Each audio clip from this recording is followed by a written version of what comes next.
Hello दोस्तों, स्वागत है आप सभी का मेरे YouTube चैनल सिविल सेवक यूपीएससी पीसीएस में। और हम इंडिया एयरबुक 2025 को कवर कर रहे हैं। ऑलरेडी 3 चैप्टर कवर हो चुके हैं, ठीक है। उनकी पीडीएफ मैंने टेलीग्राम चैनल पे अपने दे दी है। चैप्टर वाइज पीडीएफ प्रोवाइड कर रहा हूँ। और ये जो सेशन है इसकी भी पीडीएफ आपको टेलीग्राम चैनल से मिल जाएगी। अगर आप अभी टेलीग्राम चैनल से नहीं जुड़े हैं तो आप जुड़ जाइए और आपको वहाँ से पीडीएफ मिल जाएगी, ठीक है। बाकी इंडिया एयरबुक इंपॉर्टेंट क्यों है, मैं बार बार कह रहा हूँ। आप पीछे 2 वीडियो 2023 और 2024 वाले देख सकते हैं, वहाँ से अभी आपको आइडिया लग जाएगा। चैप्टर को शुरू करने से पहले एक बात बता दूं, इसमें 2023 में सीडीएस से रिलेटेड क्वेश्चन पूछा गया था, ठीक है, एक क्वेश्चन आया था। और 2024 में यहाँ से 3 क्वेश्चन पूछे गए थे। वो आगे जब आएगा चैप्टर में तो आपको बता दूंगा, ठीक है, कहाँ से क्वेश्चन पूछे गए थे। तो फिलहाल अगर हम बात करें तो रक्षा मंत्रालय की यहाँ पर बात की जा रही है। मतलब ये सब कैबिनेट मंत्री के अधीन होता है, रक्षा मंत्रालय के अंतर्गत चीज़ें आती हैं। और मंत्रालय का मुख्य कार्य क्या होता है? रक्षा और सुरक्षा संबंधी मामलों में नीति निर्देश तैयार करना, उन्हें सेवा मुख्यालयों, अंतर सेवा संगठनों, उत्पादन प्रतिष्ठानों और अनुसंधान एवं विकास संगठनों को कार्यान्वयन के लिए संप्रेषित करना है, ठीक है। ये मुख्य कार्य होते हैं। ज़्यादा कुछ इसमें होगा नहीं, कुछ कुछ चीज़ें होंगी उनको देखेंगे, बाकी चीज़ें चाहे छोड़ सकते हैं, ठीक है। एक होता है रक्षा लेखा महानियंत्रक। तो रक्षा लेखा विभाग रक्षा मंत्रालय के प्रशासनिक नियंत्रण में कार्य करता है। तो और इसका नेतृत्व रक्षा लेखा महानियंत्रक करते हैं। पिछले 2 साल से यहाँ से क्वेश्चन आ रहे हैं, तो आपको कुछ चीज़ें यहाँ से देखनी जरूरी हैं, ठीक है। राष्ट्रीय कैडेट कोर एनसीसी की अगर हम बात करें, आपने स्कूल लेवल पे या कॉलेज लेवल पे ज्वाइन किया होगा अगर एनसीसी, तो कैडेट कोर की स्थापना कब हुई थी? 1948 में ये स्थापित हुआ था। एनसीसी स्कूल और कॉलेज के छात्रों के लिए एक त्रिसेवा संगठन है जो सर्वांगीण विकास, अनुशासन और नैतिक मूल्यों को बढ़ावा देता है। एकता और अनुशासन के आदर्श वाक्य के साथ एनसीसी का उद्देश्य जिम्मेदार नागरिक बनाना है, ठीक है। तो ये सारी चीजें हो गई एनसीसी के लिए। सैनिक स्कूल की बात करें तो केंद्र और राज्य सरकारों के बीच एक संयुक्त उद्यम। तो ये याद रखना है, इसमें सिर्फ केंद्र की सहभागिता नहीं रहती या सिर्फ राज्य की सहभागिता नहीं रहती, ये केंद्र और राज्य सरकारों के बीच एक संयुक्त उद्यम है, ठीक है। तो केंद्र और राज्य सरकारों के बीच एक संयुक्त उद्यम के रूप में स्थापित सैनिक स्कूल सोसाइटी द्वारा शासित होते हैं। वर्तमान में पूरे भारत में कितने हैं? 33 सैनिक स्कूल हैं, जिनमें से 34वां स्कूल भिंड मध्य प्रदेश में है, जो 2023-24 में अंतिम रूप से शुरू होगा। तो यहाँ की ये डिटेल रही। फिर आगे देखते हैं, आगे और कुछ चीज़ें होंगी, जैसे जनसंपर्क निदेशालय। तो जनसंपर्क निदेशालय डीपीआर क्या है? ये रक्षा मंत्रालय का एक प्रचार विंग है, ठीक है, जो मंत्रालय, सशस्त्र बलों, अंतर सेवा संगठन आदि की महत्वपूर्ण घटनाओं, कार्यक्रमों, उपलब्धियों और नीतिगत निर्णयों के बारे में मीडिया और आम जनता को जानकारी प्रसारित करता है। तो रही ये बात। आगे डीपीआर गणतंत्र दिवस समारोह जैसे प्रमुख कार्यक्रमों के लिए प्रचार तथा मीडिया सुविधा की व्यवस्था करता है, ठीक है। तो गणतंत्र दिवस समारोह जैसे प्रमुख कार्यक्रम, उनके प्रचार और मीडिया की व्यवस्था कौन करता है? डीपीआर यानी जनसंपर्क निदेशालय, जिसमें कर्तव्य पथ पर परेड होती है, बीटिंग रिट्रीट समारोह होता है और प्रधानमंत्री की रैली पर एनसीसी कैंप का समापन जैसे आयोजन यहाँ पर शामिल होते हैं। फिर डीपीआर हर साल रक्षा संवाददाताओं का पाठ्यक्रम यानी डीसीसी आयोजित करता है, ठीक है। ये सारी चीज़ें हो गई डीपीआर से रिलेटेड। अब नेक्स्ट टॉपिक देखते हैं। नेक्स्ट टॉपिक क्या होगा? अगर आपको लगता है कि इसमें और सारी चीज़ें इंपॉर्टेंट हैं तो इसीलिए मैं पीडीएफ प्रोवाइड करता हूँ। पीडीएफ आपके पास रहती है, एक बार अगर गो थ्रू हो जाएंगे, कुछ चीज़ें अगर मुझसे छूटेंगी तो आपसे कवर हो जाएंगी, तो आप पीडीएफ भी पढ़ लीजिए, साथ साथ हाईलाइटेड पार्ट तो पढ़ ही लीजिए, ठीक है। अब इसमें है अंतर सेवा संगठन कमांड नियंत्रण और अनुशासन अधिनियम 2023। इसको डिटेल में अलग से देख लीजिएगा, यहाँ पर कुछ ज़्यादा स्पष्ट दिया नहीं है।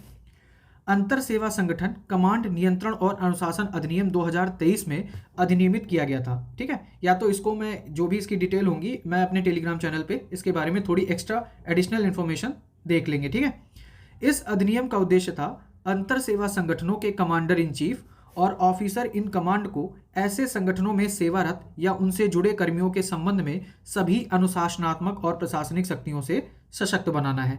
तो इसके बारे में इतनी ही चीज़ें यहाँ पर काम की हैं, बाकी आगे देखेंगे। सैन्य कार्य विभाग, तो 2019 में चीफ ऑफ डिफेंस स्टाफ की नियुक्ति और सैन्य कार्य विभाग का गठन सबसे महत्वपूर्ण और परिवर्तनकारी रक्षा सुधार रहा है। 2022 से 2023 में सीडीएस से रिलेटेड सवाल यूपीएससी ने पूछा था और डिट्टो लाइन यहाँ पर दी हुई थी। फिर सेना, यहाँ पर कुछ ज़्यादा है नहीं, आगे देखते हैं। अगला टॉपिक देखते हैं। अगला टॉपिक है डिजिटाइजेशन और ऑटोमेशन। तो भारतीय सेना की थीम 2024 और 2025 को प्रौद्योगिकी अवशोषण के वर्ष के रूप में घोषित करने से प्रौद्योगिकी संचार द्वारा सेना के आधुनिकीकरण पर जोर दिया गया है। आपके लिए काम की चीज क्या है कि भारतीय सेना ने 2024 और 2025 को प्रौद्योगिकी अवशेषण वर्ष के रूप में घोषित किया है। ठीक है, तो याद रखना 2024 और 2025, और किसने किया है? भारतीय सेना ने। फिर आगे देखते हैं, आगे है संयुक्त राष्ट्र शांति स्थापना। ठीक है, भारतीय सेना ने कांगो लोकतांत्रिक गणराज्य, दक्षिण सूडान, अबेई, पश्चिमी सहारा, मध्य अफ्रीकी गणराज्य, अदीस अबाबा, लेबनान, सीरिया, इजराइल और साइप्रस में 10 संयुक्त राष्ट्र मिशनों में स्टाफ अधिकारियों, सैन्य पर्यवेक्षकों के अलावा 5 पैदल सेना बटालियनों और 11 गठित इकाइयों में लगभग 5,500 सैन्य कर्मियों को तैनात किया है। तो यहाँ इन्होंने तैनात किया है। अब संयुक्त राष्ट्र शांति स्थापना केंद्र देश में संयुक्त राष्ट्र शांति स्थापना प्रशिक्षण के लिए एक नोडल एजेंसी है। ठीक है, अगला टॉपिक है पारिस्थितिकी बहाली और संरक्षण। तो भारतीय सेना को एकमात्र ऐसी सेना होने का अनूठा गौरव प्राप्त है जिसने अपनी इको टास्क फोर्स यानी ईटीएफ इकाइयों के माध्यम से पारिस्थितिकी बहाली कार्य किया है। सौर ऊर्जा को बढ़ावा दिया जा रहा है और कई सौर परियोजनाओं के माध्यम से 84 मेगावाट सौर ऊर्जा उत्पन्न की जा रही है।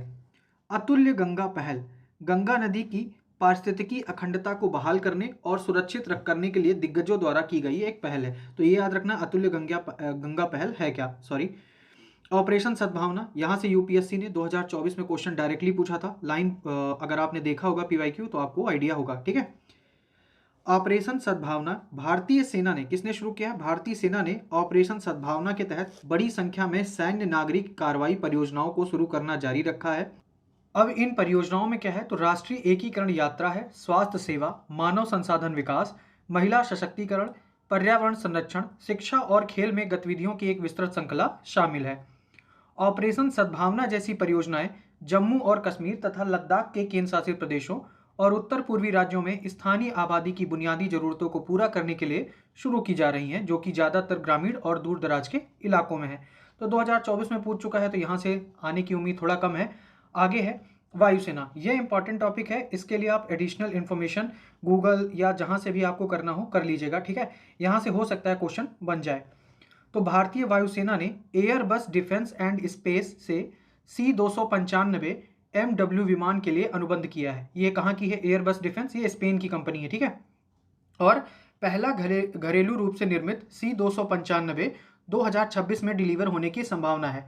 अगर आपको थोड़ा सा याद हो तो अक्टूबर में स्पेन के आए थे, ठीक है, वो पेड्रो सांचेज, और इन्होंने, मोदी जी ने और पेड्रो सांचेज ने मिलकर वडोदरा में C295 निर्माण करने वाला खोला था। ठीक है, अब C295 है क्या? तो C295 एक बहुउद्देशीय सैन्य परिवहन विमान है। ठीक है, क्या है ये? बहुउद्देशीय सैन्य परिवहन विमान है, जिसे मुख्य रूप से स्पेन की विमान निर्माता कंपनी है एयरबस डिफेंस एंड स्पेस ने विकसित किया है। यह विमान 9 टन की, कितनी? 9 टन की, ठीक है, 9 टन की पेलोड क्षमता वाला है, जिसमें 70 सैनिक या 49 यानी 49 पैराट्रूपर्स ले जाने की क्षमता है। यह भारतीय वायुसेना के पुराने एवरो 748 बेड़े को बदलने के लिए लाया जा रहा है। तो इतनी आपको याद रखना है, जो भारतीय वायुसेना का पुराना वो था बेड़ा, जिसमें था एवरो 748, उसको बदलने के लिए लाया जा रहा है C295 विमान। ठीक है, आगे देख लेते हैं। मेक इन इंडिया, आपको पता होगा 2014 में ये स्कीम शुरू हुई थी। बाकी आपको क्या करना है कि मेक इन इंडिया, भारत आओ और यहाँ पर बनाओ सामान। रक्षा सहयोग की बात करें तो दुनिया भर में अपनी उपस्थिति बढ़ाने की दिशा में भारतीय वायुसेना कहाँ कहाँ यहाँ पर दिया हुआ है? स्पेन, आर्मेनिया और आइवरी कोस्ट से शुरुआत करते हुए 6 नए रक्षा विंग स्थापित करने की प्रक्रिया में है, जबकि लगातार इंडो पैसिफिक क्षेत्र, यूरोप, अमेरिका के साथ साथ अफ्रीका में अपनी उपस्थिति बढ़ाने के रास्ते जो है वो तलाश रही है। ठीक है, रास्ते तलाश रही है। अगला है मानवीय सहायता और आपदा राहत, ये थोड़ा इंपॉर्टेंट है, याद रखिएगा। भारतीय वायुसेना ने देश और विदेश दोनों में मानवीय सहायता आपदा राहत अभ्यास किया है। केन्या में मई 2024 में नैरोबी बाढ़ में राहत प्रदान की है। ठीक है, ये आप आंसर राइटिंग में भी कोट कर सकते हो, अगर ये लिखना हो कि वसुधैव कुटुंबकम के लिए, या भारत मतलब संपूर्ण विश्व को अपने परिवार के रूप में देखता है ऐसा, तो वहाँ पर एग्जाम्पल कोट कर सकते हो। जून 2024 में भारतीयों के पार्थिव शरीर को कुवैत से एयरलिफ्ट किया गया। राहत सामग्री लाओस, वियतनाम और म्यांमार में एयरलिफ्ट की गई थी जब सितंबर 2024 में टाइफून यागी का हमला हुआ था। एक तो याद रखना टाइफून यागी आया था। ठीक है, और इसने किन देशों को प्रभावित किया ये आपको याद रखना है, लाओस को, वियतनाम को और म्यांमार को। ठीक है, ये आपको याद रखना है। फिर अब यहाँ पर चक्रवात रेमल की बात की गई है, तो आपका क्या काम बनता है, आप इसके बारे में जो भी एक्स्ट्रा इन्फॉर्मेशन कलेक्ट कर सकते हो वो सारी चीज़ें कलेक्ट कर लो। फिर आगे देखें, यहाँ पर कुछ काम का है नहीं ज़्यादा, आगे है मानवीय सहायता और आपदा राहत। एक बार फिर से आया है, तो भारतीय नौसेना ने देश और विदेश दोनों में आपदा राहत अभियान किए, ठीक है। तूफान यागी के बाद म्यांमार में और चक्रवात हिदायत के बाद तंजानिया में राहत पहुंचाने के लिए भारतीय नौसेना के जहाज़ों को तैनात किया गया, ठीक है। ये सारी चीज़ें हो गई। केरल और कर्नाटक में भूस्खलन में राहत सहायता में बल ने योगदान दिया। एक क्वेश्चन यहाँ से 2024 में पूछा आया था, ये जो लिस्ट बनी है, ठीक है, यहाँ से पूछा गया था क्वेश्चन कि तीनों सेनाओं में कमीशन प्राप्त रैंक, मैचिंग में क्वेश्चन पूछा गया था। आपने अगर देखा हो तो आइडिया हो जाएगा। बाकी अगर आपको रिवाइज करना हो तो आप एक बार, ये PDF रहेगी आपके पास, वो वहाँ से देख सकते हो। अग्निपथ योजना जिस साल ये लागू हुई थी उसके नेक्स्ट ईयर क्वेश्चन पूछा गया था और इंडिया ईयरबुक में डिट्टो लाइन छपी हुई थी, वहाँ से उठाया हुआ था, ठीक है। सरकार ने सशस्त्र बलों में सेवा करने के लिए युवाओं के लिए अग्निपथ नामक एक नई भर्ती योजना शुरू की है और इस योजना के तहत चुने गए युवाओं को क्या कहा जाएगा, अग्निवीर कहा जाएगा। यह योजना युवाओं को 4 साल की अवधि के लिए सशस्त्र बलों में सेवा करने की अनुमति देती है, ठीक है, 4 साल की अवधि के लिए देती है।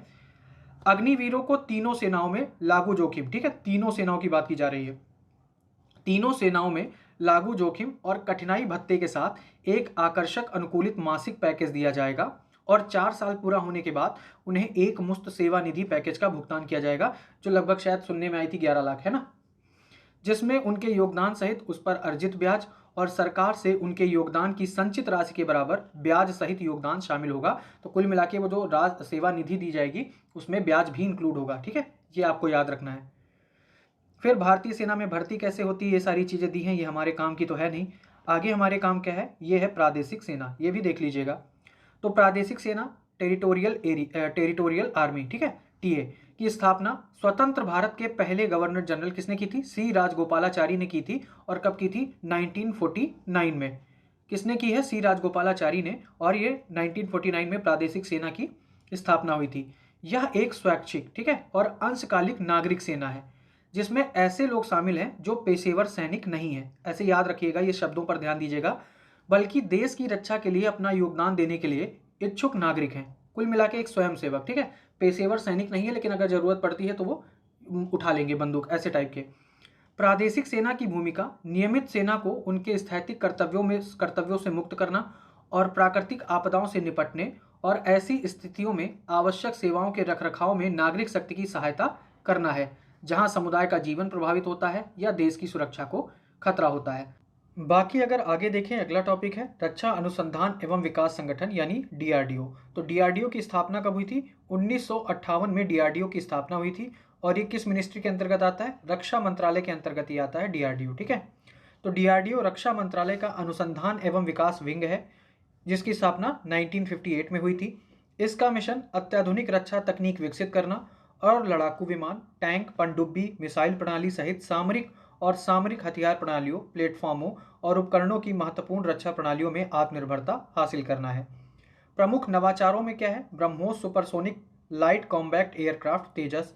अब यहाँ पर जो ये सब टर्मिनोलॉजी यूज़ की जा रही है, जैसे तेजस के बारे में आपको याद रखना है, पिनाका रॉकेट सिस्टम में क्या है खास, ठीक है, वो याद रखना है, और advance towed artillery gun system ये शामिल है, ठीक है। अब इनके बारे में जो डिटेल इन्फॉर्मेशन है वो मैं अपने टेलीग्राम चैनल पे शेयर कर दूंगा, अगर आप गूगल कर लेते हो तो आपके लिए भी अच्छा है। बाकी ये सारी चीज़ें मैं शेयर कर दूंगा वहाँ पर। फिर अगला है पूर्व सैनिकों का पुनर्वास। तो भूतपूर्व सैनिक कल्याण विभाग यानी DESW, ठीक है, देश भर में पूर्व सैनिकों यानी ESM, ठीक है, के कल्याण और पुनर्वास के लिए नीतियाँ और कार्यक्रम तैयार करता है। अब इसमें एक है केंद्रीय सैनिक बोर्ड यानी KSB। तो KSB क्या करता है, युद्ध विधवाओं, ठीक है, युद्ध विधवाओं, विकलांग सैनिकों, ESM यानी भूतपूर्व सैनिक और उनके आश्रितों के लिए नीतियों को लागू करने वाला शीर्ष निकाय है। कौन है शीर्ष निकाय, केंद्रीय सैनिक बोर्ड। KSB सशस्त्र सेना झंडा दिवस कोष द्वारा वित्त पोषित 14 कल्याणकारी योजनाओं के माध्यम से वित्तीय सहायता वितरित करता है, ठीक है, ये याद रखना है। KSB जो है ये सशस्त्र सेना झंडा दिवस कोष द्वारा वित्त पोषित 14 कल्याणकारी योजनाओं के माध्यम से वित्तीय सहायता वितरित करता है। प्रधानमंत्री छात्रवृत्ति योजना ESM के बच्चों और विधवाओं के लिए व्यावसायिक शिक्षा का समर्थन करती है जो सालाना 5500 छात्रवृत्तियां प्रदान करती है, ठीक है। अगला है पुनर्वास महानिदेशालय यानी DGR। तो DGR क्या है? DGR सेवानिवृत्त और सेवानिवृत्त कर्मियों के लिए रोजगार, स्वरोजगार और प्रशिक्षण की सुविधा प्रदान करता है, जो सालाना 60,000 से अधिक सेवा सदस्यों की सहायता करता है। इनके बारे में थोड़ा थोड़ा देख लीजिएगा, एक बार सिर्फ आइडिया हो, बाकी अगर ये अप्लाइड पार्ट होगा तो आपको याद हो जाएगा, है ना। ये सारी चीज़ें हैं। अगला है प्रशिक्षण कार्यक्रम। तो DGR अधिकारियों के लिए IIM, IIT और अन्य प्रमुख संस्थानों में पुनर्वास पाठ्यक्रम आयोजित करता है। ठीक है, DGR क्या करता है? अधिकारियों के लिए IIM, IITs में और जो अन्य प्रमुख संस्थान है वहाँ पर पुनर्वास पाठ्यक्रम आयोजित करता है। फिर है स्वास्थ्य सेवा, भूतपूर्व सैनिक अंशदायी स्वास्थ्य योजना। 2003 में ये योजना शुरू की गई थी। 2003 में शुरू की गई ECHS सशस्त्र बलों और सूचीबद्ध अस्पतालों के माध्यम से पूर्व सैनिकों और उनके आश्रितों को गुणवत्तापूर्ण चिकित्सा सेवा प्रदान करती है। यह योजना इसके बारे में है। सदस्यता और वित्तीय योगदान। बेसिकली इंडिया ईयरबुक में जितनी योजना दी हुई है वो आपके लिए बहुत इंपॉर्टेंट है। ठीक है, उन पर आपने ज़्यादा एक्स्ट्रा टाइम खर्चना है और याद भी रखना है। सदस्यता और वित्तीय योगदान। सभी पेंशन प्राप्त ESM जिनमें विकलांगता या पारिवारिक पेंशन वाले लोग भी शामिल हैं, ECHS सदस्यता के लिए पात्र हैं। तो ये सारी चीज़ें हो गई। कुल मिला के इस टॉपिक में जो जो इंपॉर्टेंट चीज़ें थी उनको बता दिया। आपको ज़्यादा C-295 विमान, ठीक है, उस पर आपको ज़्यादा फोकस करना है। बाकी जो टर्मिनोलॉजी है उनको हम देख लेंगे अपने टेलीग्राम चैनल पे। तो अगर आपको वीडियो पसंद आए तो प्लीज़ उसको लाइक भी कीजिए, और अभी तक अगर आपने चैनल को सब्सक्राइब नहीं किया है तो सब्सक्राइब कर दीजिए और अपने दोस्तों के साथ शेयर कीजिए। धन्यवाद।